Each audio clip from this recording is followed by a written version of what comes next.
We all have that one story that we just can't get out of our heads and we need to get out into the world. And a lot of us want to take that story into the form of a comic book. But how exactly do you make the comic book? Especially when you're not an artist. So basically, you just trace. Next. What are the steps it takes to actually put your words to an image, to a page, and into a reader's hands? I'm going to take you step by step exactly how I made my own comic book, how I wrote the script, how I found the right artists, and even the logistics of how much everything cost. And stay tuned until the end to see my reaction to first getting the physical copies of that comic book.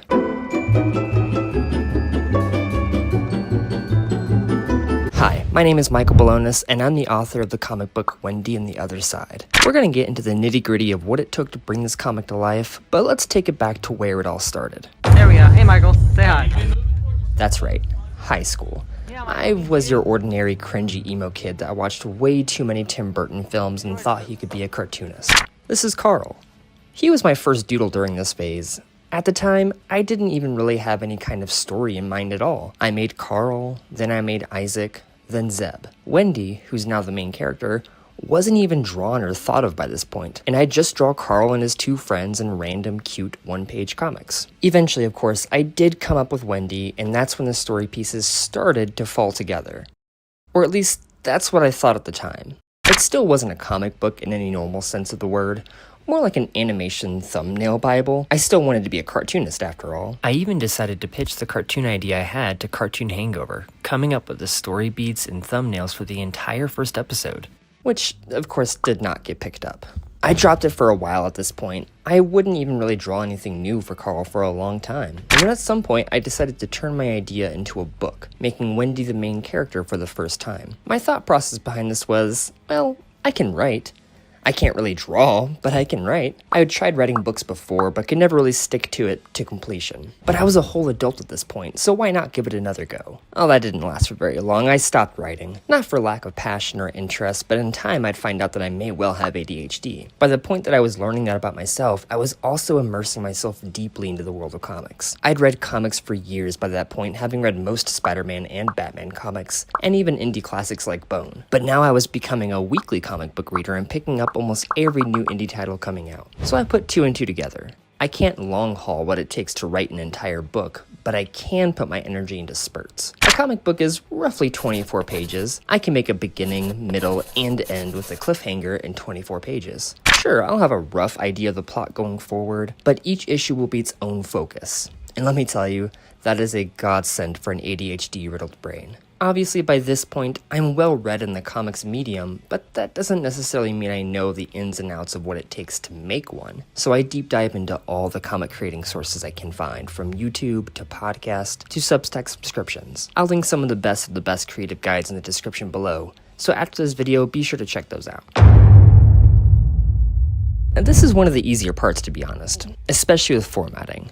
Don't worry about it so much. There is no standard script format, so you'll need to go with whatever you feel comfortable with. You and the artists you work with will be the only ones looking at your script, which means so long as you're communicating clearly with your artist, it really doesn't matter how you format it. Just be sure it's clear for each artist you work with, so the line artist knows what they're drawing, the colorist knows what they're coloring, and the letterer knows what they're lettering. Makes sense, right? Here's a little bit of my script compared with some others. I'll again leave a handy link down in the description that's a great source for reading scripts from some of the biggest writers in the industry.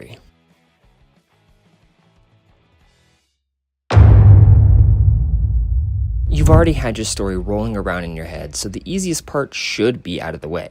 The next thing is to get this story some images attached. This will take time, but that's perfectly fine. Take your time with this step of the process and plan ahead knowing this part may take a while. The reason it's so important to get this part of it right is that this will be the biggest draw of your comic book. As much as we writers pride ourselves on our stories, our dialogues, our characters, a comic book is a visual medium and the wrong art will put off your reader. There's so many sources to find a comic book artist nowadays. This one is a pretty easy Google search away. But I found the best luck in Facebook groups that have huge comic book creator communities full of insanely talented and varied artists looking for projects. I'll link some of the ones I'm in down below. You might even find some of my posts looking for artists, so you can see firsthand me following this exact process. Now, again, this step is so crucial.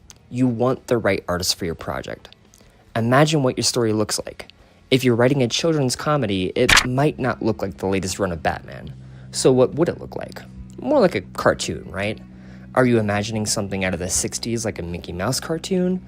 Or are you imagining something more modern like Amphibia? Don't just settle on the first artist you see. Really take the time to look through their portfolio.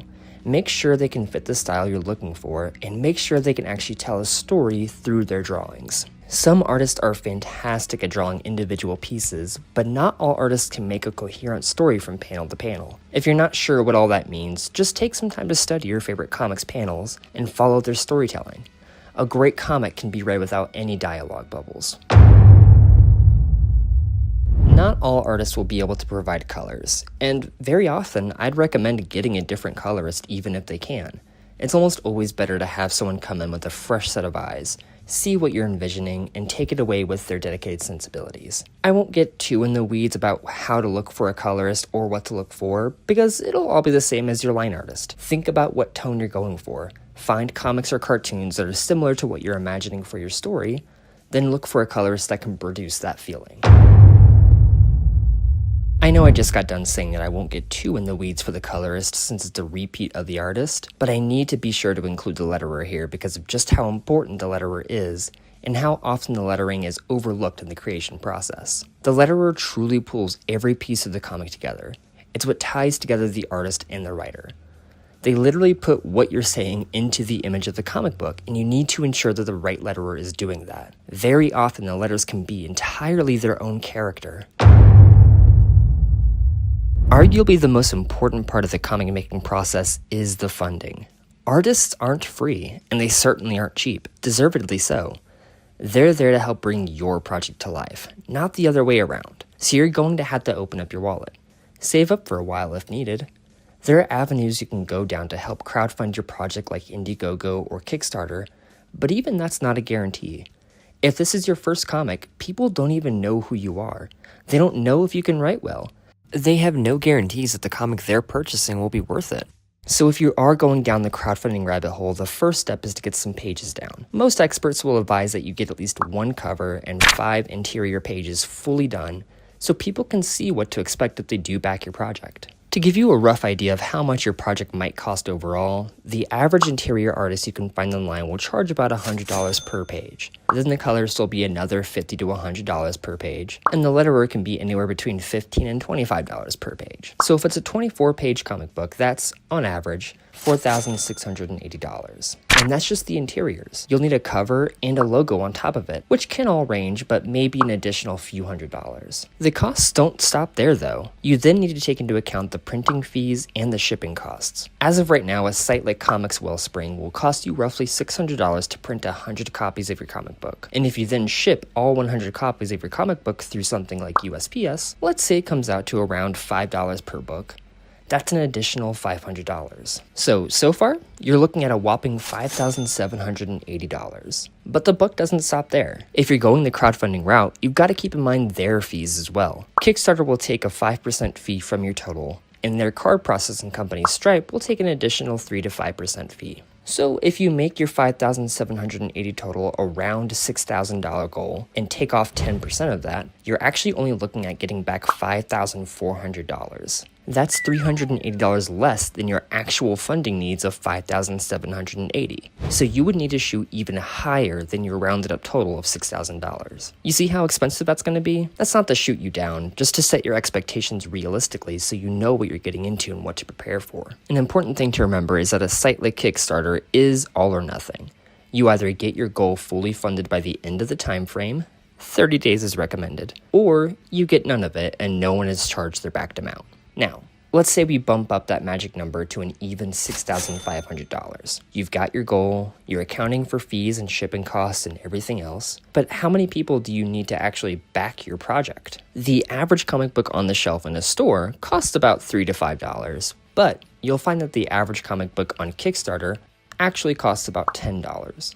So, you set your comic at $10. You can get into the fun stuff of making like additional covers or stickers or whatever other fun things you can think of that people can buy. But the average person is just going to back that first cover at $10. So your goal is $6,500 and most people would just buy that $10 cover. At that tier level, you would need a grand total of 650 people to back your project. Think about that for a little bit. Do you know 650 people that would undoubtedly back that comic book? Time for you to start thinking about the next section.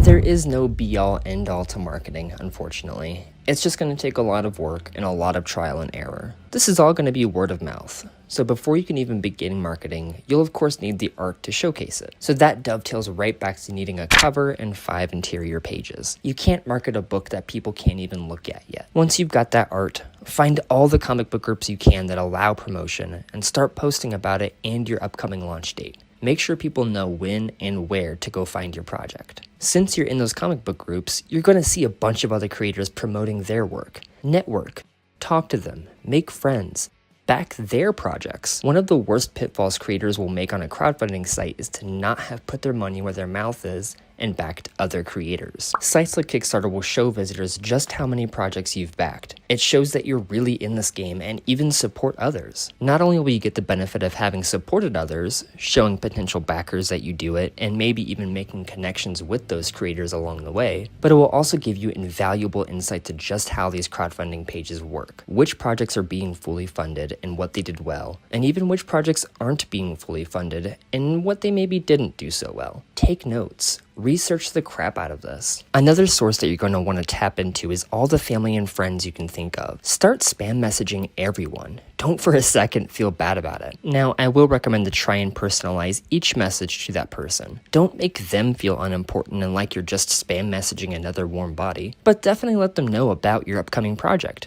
what it means to you, and if you're using something like Kickstarter, be sure to let them know about it and how it works. A lot of people in our creative space take for granted that kind of innate knowledge of sites like that, but I promise your grandma won't know the first thing about what a comic book is or what a Kickstarter is, so help them out. Something I've been trying to do in between my bigger Kickstarter projects is putting out short stories, little 6-page comics entirely for free and letting anyone read them. I put one out before my first Kickstarter, and have put one out again before I launch my next one. This is great for a couple of reasons. It gets eyes on your work without someone needing to pay for it. Again, you're a new writer. They don't know what you can do, so show them what you can do. And while you're showing them what you can do, you're honing your writing skills even more. And you're even getting better at communicating with a team of artists. It's a win-win, except maybe for your wallet, but hey, this is an investment in your dream. So there you have it. You've got your script, you've got your artists, you've got your pages.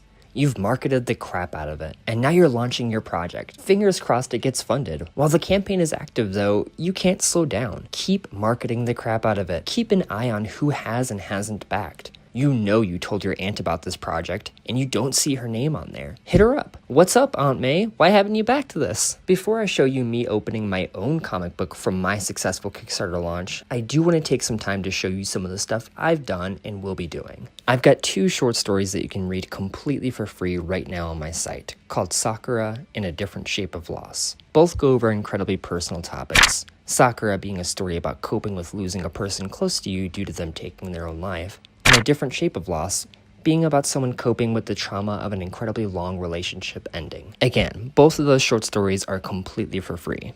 But you can buy a copy of the comic that this whole video was about, Wendy and the Other Side. It's a fantasy adventure about a young girl that accidentally travels to another world and meets 3 wacky zombies. It's a bit of a mix between Bone and Coraline, with some series of unfortunate events mixed in. And last but not least, I'm prepping for my next Kickstarter launch for a fantasy horror adventure called Witch Hunt, about a witch named Laurel who cusses way too much, drinks way too much coffee, and hunts monsters for a living.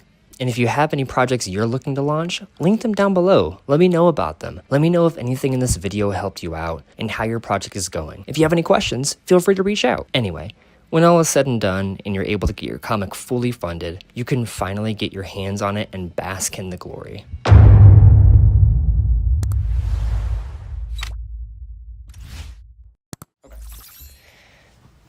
In this box is Wendy and the Other Side, as well as a different. Let's start that over. Whew, I'm nervous. I didn't think I'd be this nervous. Okay, in this box is Wendy and the Other Side. It's got the main cover and the B and C covers. There should also be a copy of A Different Shape of Loss, my short story. So let's get into it, I guess.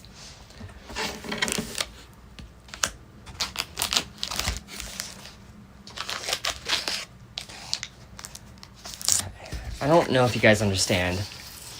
I mean, I'm sure you do after watching the video, but this has been, over 10 years in the making if we're counting when I started first drawing Carl back in early high school. Not to date myself, I guess. Oh, I'm so incredibly nervous. Holy shit. Okay. Oh my god. I don't know if I'm ready for this. And there's a little thing from Comics Wellspring to approve the proof. Oh, and there's my little back. Okay, that's gonna be different shape of loss back there.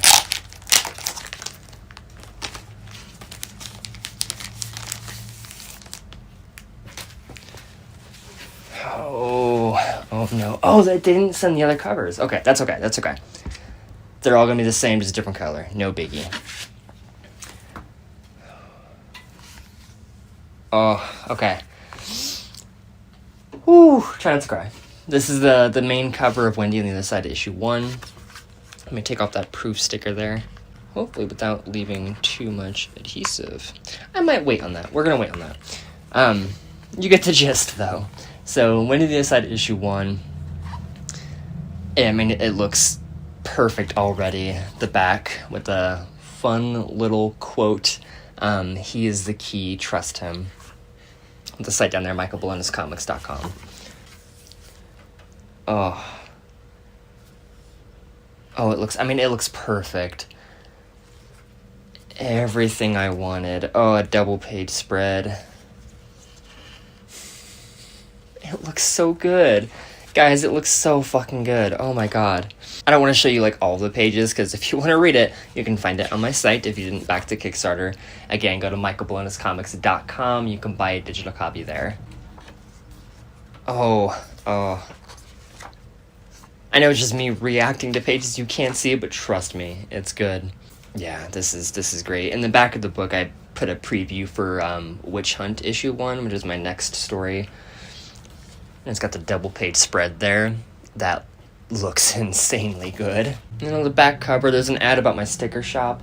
But on the other side is the credits page for the line artist, colorist, and letterer, and I think that everything just looks so good. I'm so happy with this. 10 years in the making. Over 10 years in the making, and it came out like this. This is just perfect.